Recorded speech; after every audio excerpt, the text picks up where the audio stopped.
반갑습니다. 할렐루야. 세계선교교회 아주 좋은 교회라고 말씀하실 줄 알고 기다렸는데 있습니다. 이렇게 가까이 있습니다. 반갑습니다. 저도 한때 야간 신학교를 다닌 적이 있습니다. 장신대 가기 전에 아세아 연합신학대학교 야간에 1년 다 마쳤죠. 그리고 다시 또 갔는데요. 그래서 여러분 심정 제가 잘 알죠. 오늘 이 말씀은 흔히 달란트 비유라 하는 말씀인데, 여러분 이 오늘 말씀 내용은 뭐 흔히 익히 잘 아니까 다시 소개해드리지 않아도 이 말씀 읽으실 때 느낌이 어떻습니까? 달란트, 이게 어릴 때 선데이 스쿨에 달란트 시작 많이 하셨죠? 지금도 아마 교회 사역하시는 분들 주일날 유년부 맡으시면 달란트 시장 하시죠. 기도하고 성경책 갖고 오면 이렇게 달란트 이렇게 주었다가 연필도 사게 하고 과자도 먹게 하고 그랬죠. 그러면 뭐 이런 말씀 읽으면 달란트 시장 재미있다 이렇게 생각할 수 있겠죠. 뭐 그렇지 않으면 하나님이 내게 무슨 달란트 뭐 탤런트를 주었는가, 왜 나는 이렇게 재주와 재능이 없을까. 뭐 오늘 찬양하신 분들처럼 저런 분들이야 하나님이 나는 대단한 달란트를 주셔서 감사하다 그럴 수도 있겠고요. 어떻습니까? 만일 이 정도로 우리가 오늘 말씀을 읽으면 좀 뭔가 이상하다 또는 부족하지 않을까 하는 생각이 드는 것은, 이 글을 읽을 때, 이 말씀을 읽을 때 큰일 났다, 야단 났다, 혹시 여러분 그렇게 읽어보신 적 있습니까? 달란트 비유를 읽고 나 이제 죽었다, 사실은 세 번째 정도 반응을 보일 수 있으면 이 비유를 잘 읽었다 할 수 있겠죠. 왜냐하면 이 말씀은 달란트 비유라고 하기보다 천국에 대한 비유라. 물론 소재를 달란트라고 한 것을 사용하지만 사실은 천국이 어떠하다, 천국이 달란트처럼 뭐 동그랗거나 이렇게 동전처럼 생겼다 이런 것은 아니고, 사실은 달란트 자체라기보다 달란트를 맡겼다가 다시 결산하는 주인과 같다 이렇게 해야 되겠죠. 그래서 오늘 14절 맨 이 비유가 시작하는 첫 구절에 보면 어떤 사람이 타국에 갈 때 종들에게 자기 소유를 맡김과 같다 할 때, 누가 종들에게 맡기는 것과 같다 할 때 주어가 사실은 없어요. 25장 맨 앞절에 있기 때문이죠. 주어가 같아요. 천국은 열처녀와 같다 뿐만 아니고 주어가 같아서 생략하고 천국은 달란트를 맡기는 것과 같다. 그래서 천국에 대한 이야기를 하는데, 그 내용인 즉슨 이렇잖아요. 천국이라고 하는 것은, 하나님 나라의 이치라고 하는 것은 종말에 우리가 하나님 앞에 설 때 인생에 대한 결산 보고서를 쓰는 것과 흡사합니다. 이런 이야기죠. 여러분 하나님 앞에 가서 무슨 이야기 하실 수 있겠습니까? 하나님 앞에 가서 내 인생의 이야기를 좋은 내용으로 많이 할 수 있는 사람이면 행복한 사람이라 할 수 있겠잖아요. 그런데 만일 그렇지 않다면, 내가 하나님 앞에 갔을 때 할 얘기가 없거나 좀 부끄럽거나 차라리 그 장면이 없으면 좋겠다 할 만하면 우리 이 이야기를 다시 잘 생각하며 읽어야 하는 것입니다. 그래서 만일 우리가 종말에 하나님 앞에 섰을 때 내 인생 이야기를 어떻게 할까 고민하기 시작하면요, 인생이 달라지죠. 사실은 오늘 우리가 한 시간, 또 오늘 우리가 하루 사는 것은 그 종국에 써야 될 내 인생 보고서 한 줄 오늘 쓰는 거죠. 거기에 한 단어 올려놓는 거라 할 수 있겠는데, 잘 쓰려면 어떻게 해야 되겠습니까? 제일 첫 번째 우리가 생각해 볼 수 있는 것은, 그렇게 우리가 하나님 앞에서 결산할 때가 온다. 누구에게나 하나님 앞에서 결산할 때가 온다. 우리 그거 잘 생각하고 살지 않습니다. 그죠? 잘 생각하면서 살기가 쉽지 않죠. 당장 먹고 살기 힘든데 무슨 결산이요? 그거는 나중에 두고 보자. 뭐 있으면 하고 피할 수 있으면 피하고 이렇게 생각하기가 쉽지요. 그런데 19절에 보면 그렇게 말씀하죠. 오랜 후에 주인이 돌아와 결산할세. 하나님 앞에 맡겼으면 돌아와서 주인이 결산할 때가 있다 한다는 것입니다. 보통 신앙생활하고 믿음생활한다 하면 하나님께 간다. 특히 이제 연세 드신 어르신들 뭐 내가 할 것이 무엇이 있습니까? 이대로 살다가 아프지 않고 죽으면 하나님께 가면 된다. 이렇게 생각하고 살죠. 그러니까 신앙생활하는 것을 하나님 나라에 간다. 이게 뭐 여러 가지로 따지지 않더라도 그냥 죽어서 가는 천국이라고 좁혀서 생각하고 그 하나님 앞에 가기만 하면 된다. 이렇게 얘기를 하는데 가고 나서는 어떠려고? 하나님이 가시면 하나님 만나면 잘했다. 수고했다. 그 힘든 인생을 잘 살다 왔노라. 이렇게 말씀하시겠죠. 당연하죠. 그죠?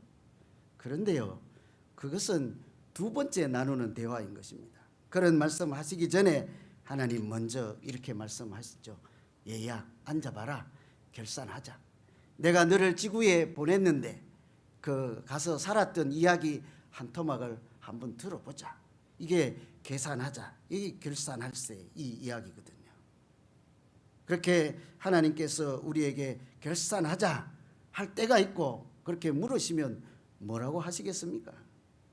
어제 며칠 전까지 야구한다고 난리였는데 여러분 참 안타깝죠, 그렇죠? 못 이겨서 유현진 선수. 그런데 뭐라고 했습니까? 우승 못하고 이렇게 잘 마무리는 못해도 월드 시리즈에 나가서 공을 던진 그 자체가 나에게는 영광이죠. 엄청난 영광이죠. 우리 인생도 마찬가지인 것입니다. 하나님 앞에 서서 내가 인생의 이야기 보고서를 하는 그 자체가 사실은 무거운 징벌의 자리나 책망의 자리가 아니라 우리에게는 엄청 영광스러운 자리죠.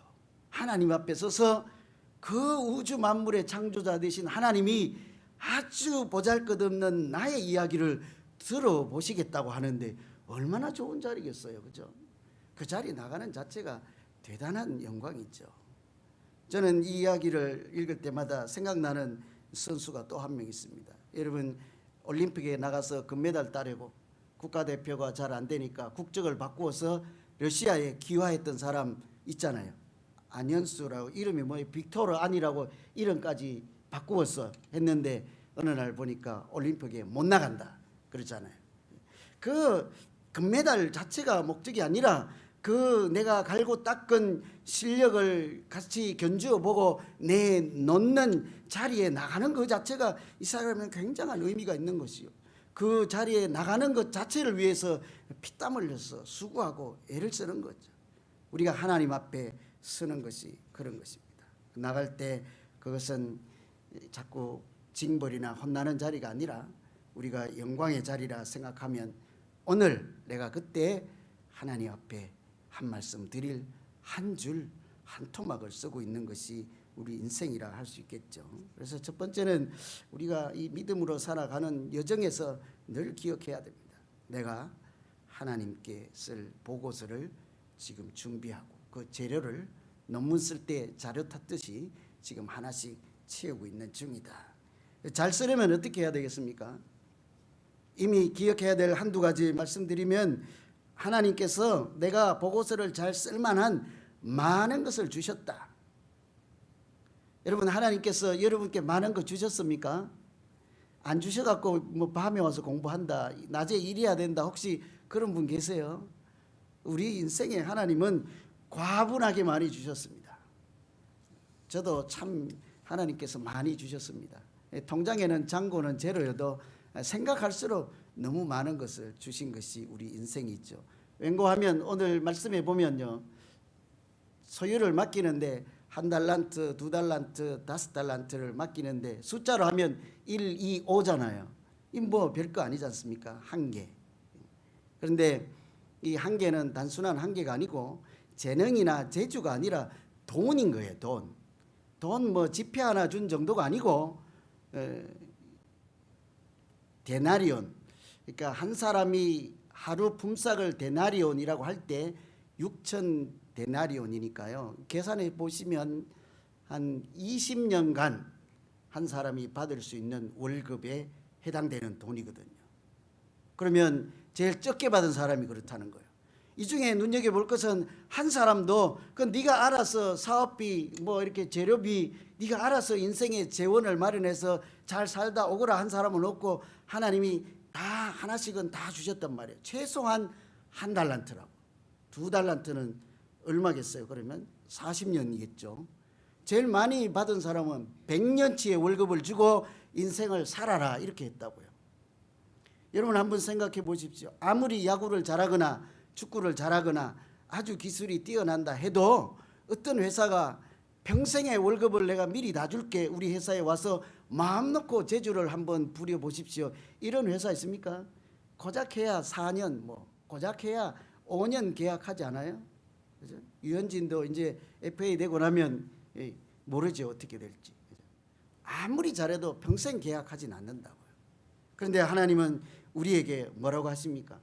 평생 우리가 가지고 갈 사업 미천 주면서 과분하게 주면서 내가 필요한 것보다도 더 주면서 이것으로 우리 인생의 자원을 삼고 잘 살다가 오라. 마음껏 살다 오라. 이렇게 한 거죠. 여러분 좀 공감하십니까? 잘 안 되실 겁니다. 제가 말은 이렇게 해도요. 그래서 흔히 차라리 인생은 공술의 공수거라.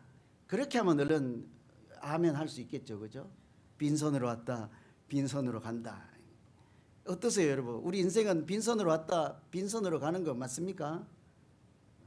태어날 때 뭐 좀 들고 나오셨습니까? 요즘은 뭐 금수저라 하고 뭐라고 하더만 좀 들고 나오셨습니까? 사실은 과분하게 많이 주셨죠. 누가 그냥 나왔습니까? 하나님이 하나님의 태중에 품고 있다가 밖으로 내보낼 때 그냥 내보내려고 하니까 가서 숨 못 쉬고 태어나자마자 죽을까 봐 잠깐만 하고 허파 하나 달아서 나가면 공기로 숨쉬게 하시고 밖에 나가서 조금 뛰다 엄마 탯줄에서 잘라지면 못 살까 싶어서 가만히 있으라 허파만 갖고 안 되겠다고 심장 붙여서 네 혼자 뛰거라 하고 보내주셨잖아요. 나와보니까 뭐예요? 아무도 없어서 밀림 속에 광야에 홀로 선 인생으로 살았습니까? 행렬로 쫙 절비하게 받들어 총 하고 서 있지 않았어요? 어떤 사람은 베개 들고 서 있고 어떤 사람은 우유병 들고 서 있고 어떤 사람은 학교 공부 잘하라고 연필 준비해 놓고 있고 침대 사놓고 맨손으로 나왔습니까? 그렇지 않지요. 우리 인생을 따지고 보면 빈손으로 살라고 보낸 사람 한 명도 없죠. 여러분 여기 우리 밤늦게 공부하느라고 수고 많으시잖아요. 아무것도 없어서 그렇습니까? 여기도 참 많은 것을 미리 주시고 예비하시고 오늘 여러분 이렇게 공부하게 하신 줄로 저는 그렇게 믿습니다. 별로 아멘이 밤이라서 잘 안 되지만 그렇죠? 봐요 여기 입학하니까 이런 훌륭한 교수님 다 예비해 놓으셨죠. 여러분께 말씀을 전해드리기 위해서 우리 교수님은 얼마나 죽을지 살지 모르고 공부했는지 모르잖아요. 우리를 위해서 자기 인생 바쳐서 그렇게 지금까지 준비해 놓은 거잖아요. 교수님 이분들이 동의를 안 하고 아멘을 안 하는데 어찌 된 거죠? 예? 아이, 또 누군가가 이렇게 비전을 주셔서 이 체포를 이렇게 마련해 놓고 학교를 세워 놓고 내가 마음을 정해서 하나님이 주신 소원대로 살고자 할 때 장소 해놨지, 학교 만들어 놨지, 가르치실 분 이렇게 해놨지, 선배들이 있어서 지도해 주죠. 그죠? 다 얼마나 많은 것으로 오늘 우리가 이 자리에 있는지 모릅니다. 그런데 그렇다 치고요. 그러면 갈 때는 어떻게 하는 거예요? 다 놓고 빈손으로 가는 공수거입니까? 우리 인생은? 공수거라고 그래서 그런지 알렉산더인지 대왕이 자기 죽을 때 관 옆에 손 이렇게 내놓고 묻어주라 그랬다면서요. 관 옆으로 손 이렇게 내밀어서 이렇게 펴지겠죠. 죽었으니까. 뭐 빈손으로 간다. 맞아요 여러분. 알렉산더 대왕이 빈손으로 갔습니까? 하나님 앞에 나가서 결산하는 그런 때가 있으면 하나님 내가 빈손으로 왔소이다 하니까 빈손이라고 하는 말, 하나님 앞에서 우리가 빈손 인생이라 하는 말은 나는 하나도 살지 않았다 하는 것과 마찬가지인 거죠. 가서 돈을 내놓으라 합니까? 주식을 내놓으라고 합니까? 재물을 찾습니까? 하나님이 그냥 내가 보낸 그 땅에 살한 너의 인생 이야기를 들어보자 하는데 나는 없는데요. 건망증이 있고 치매에 있어서 기억 못 하겠는데요. 청문회 하는 자리도 아닌데 그럴 수는 없잖아요. 그렇죠? 전혀 공식으로 가는 것이 아니라 사실은 보이지 않는 우리 인생의 보고서를 들고 하나님께 가는 것인 것입니다. 그래서 우리가 이런 하나님께 나가는 자리를 생각하면요, 이미 우리에게 하나님께서 많이 주신 사실을 기억하고 하나님이 주신 그것을 잘 누리는 것이, 인생을 잘 누리는 것이 믿음으로 살아간다, 이렇게 말할 수 있겠죠. 그래서 빌립보서에서 보면 이런 말씀이 있죠. 너희 안에 행하시는 이는 하나님이시다. 하나님이 기뻐하시는 소원을 우리 마음에 주시고 그것도 이렇게 행하게 하시는 분은 하나님이시다.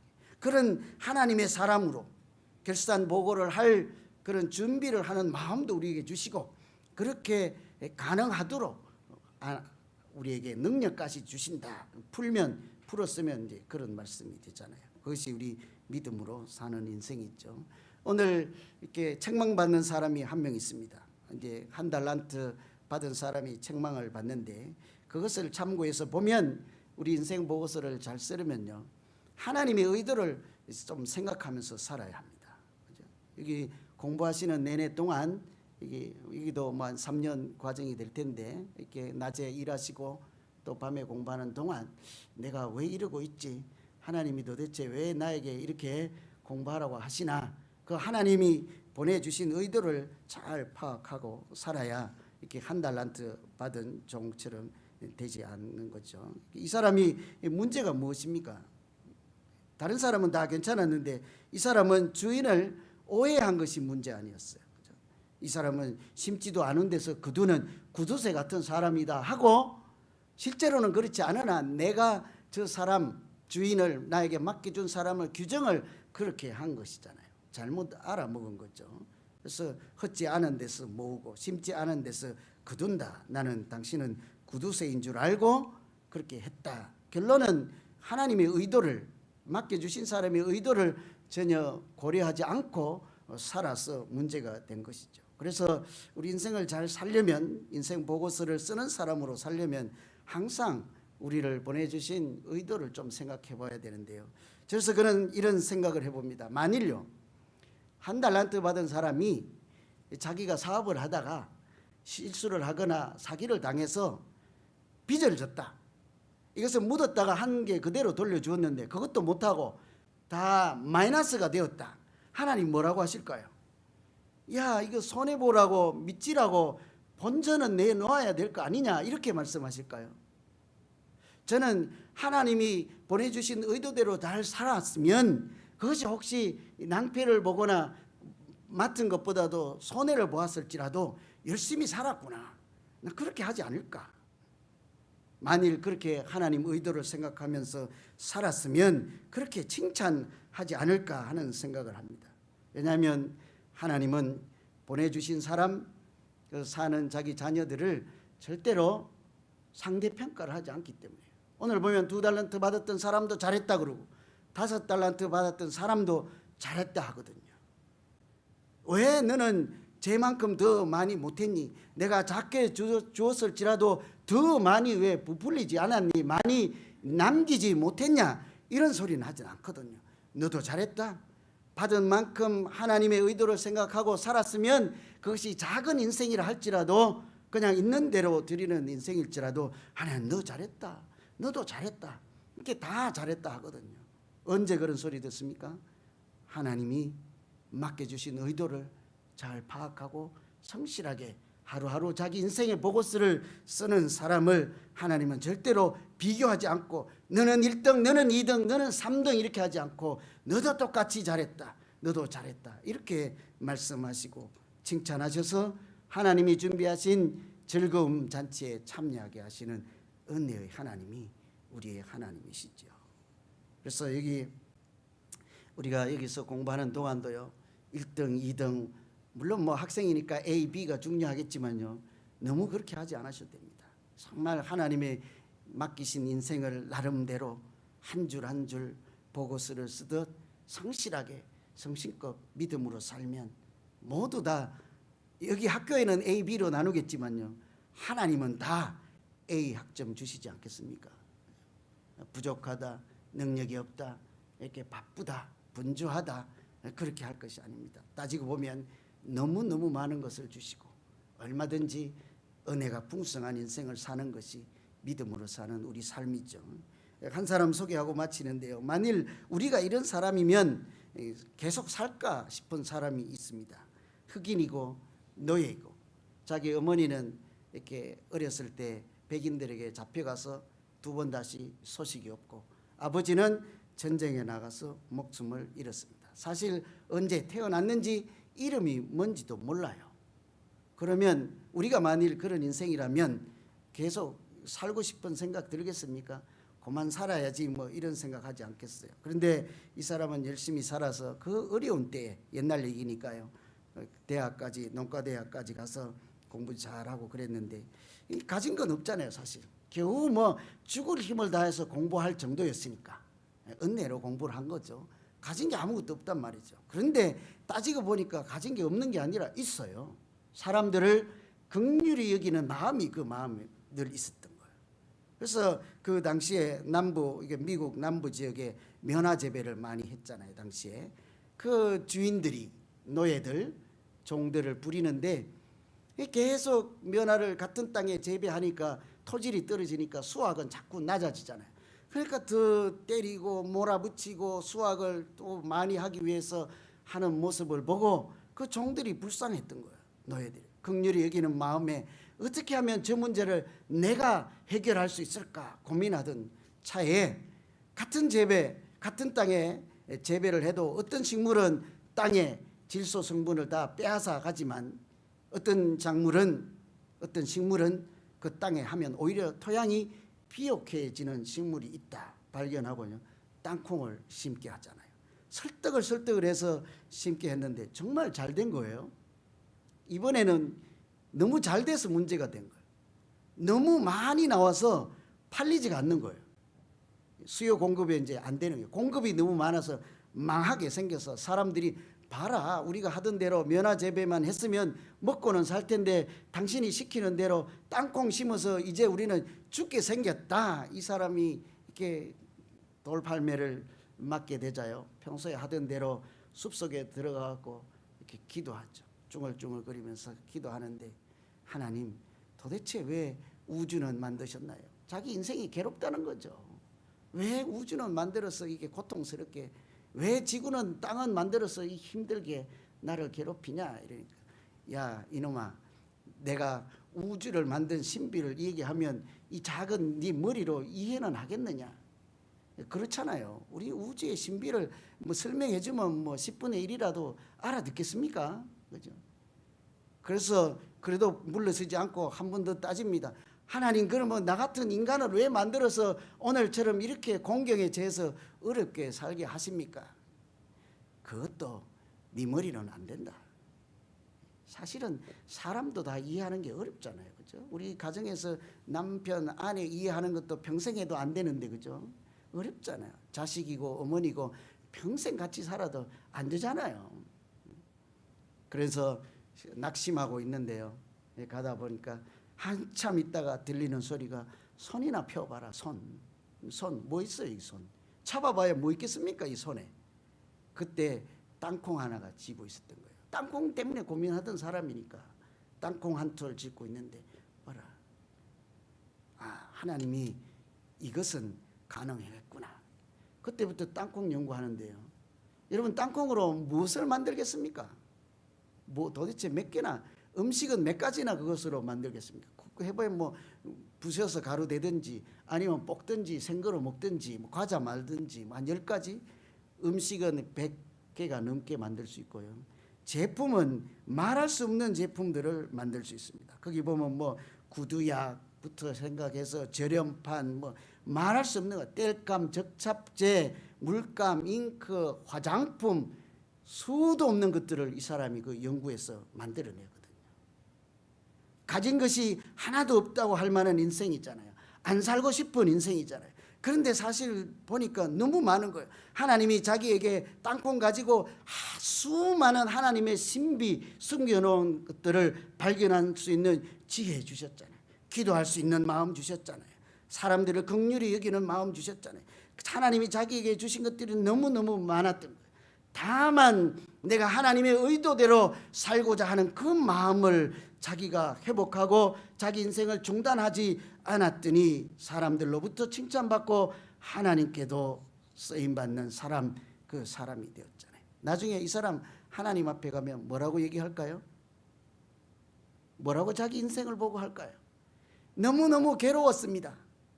그냥 빨리 좀 불러가시지 왜 이렇게 오래 살게 했습니까? 그렇게 얘기할까요? 하나님, 내가 어리석어서 한때는 우주를 탓하고 사람을 탓했지만 참 재미있었습니다. 보람 있었습니다. 잘 살았습니다. 이렇게 말하지 않을까요? 여러분, 결론을 맺겠습니다. 우리는 하나님 앞에서 언젠가는 한 번은 서야 되는 사람인 것입니다. 그것이 믿음으로 살아가는 사람들의 모양이죠. 그때 하나님 앞에 나가서 내 인생 여기 있습니다. 내가 이렇게 살다 왔습니다. 그 인생의 보고서를 한 줄 한 토막 쓰는 것이 오늘 우리들의 현주소라 할 수 있겠죠. 여러분, 그런 보고서를 위해서 보고서를 채울 만한 많은 것들을 오늘 이 밤에 예배드리는 여러분에게도 이미 주셨습니다. 많이 주셨습니다. 동역자도 주시고 신학교와 연결된 교회들도 주시고, 교회에 가면 건물만 있는 것이 아니라 이미 여러분께서 여기서 기도하고 준비하고 훈련한 것들을 하나님의 마음으로 목용할 수 있는 많은 불쌍한 영혼들이 여러분을 기다리고 있습니다. 저는 가끔 궁금한 것이 있어요. 왜 사역들을 그렇게 안 하시는지 몰라요. 여기 가서 하세요. 준비 완벽하게 되면 한다고요? 그렇지 않습니다. 지금 하는 것입니다. 지금 부족할 때 하나님께 쓰임 받는 것이죠. 그렇게 많이 주신 것들이 우리 앞에 있음을 알고 하나님께서 이 자리, 이 밤에 오늘 이 자리에 보내주시고 또 낮에 삶의 현장에 또는 사역 현장에 보내주신 그 의도를 우리 마음속에 간직하고 살면 하나님께서 오늘 2달란트, 5달란트 준 사람들처럼 참으로 행복하고 기뻐하는 자리에 우리도 초청해 주실 줄로 믿습니다. 여러분, 힘내시고 공부 잘 하십시오. 기도하겠습니다. 하나님 아버지, 아무것도 가진 것도 없고 재주도 없고 내 인생을 살아갈 능력도 없는 것 같아서 혼자 앉아있어 보면 하나님 때로 원망스럽고 살아갈 용기도 나지 않을 때가 있지만, 하나님, 오늘 이 말씀을 보면 우리 누구에게나 하나님은 빈손으로 보내주시지 않고 많은 인생의 자원을 주시고 하나님께서 오늘도 우리 발걸음 인도하시고 우리 마음도 지켜서 믿음의 사람으로 자라게 하시고 또 인도하시고 하나님의 일을 하나씩 이루어가게 하시는 줄로 믿사오니, 하나님, 오늘 이 예배하는 자리에 있는 한 분 한 분 기억하여 주셔서 각자 나름대로 아름다운 인생의 이야기를 써갈 수 있도록 역사하시고 도와주시옵소서. 감사하는 인생, 아름다운 인생의 보고서를 쓰는 우리 모두 되게 하여 주시기 원하고 예수님 이름으로 기도하옵나이다. 아멘.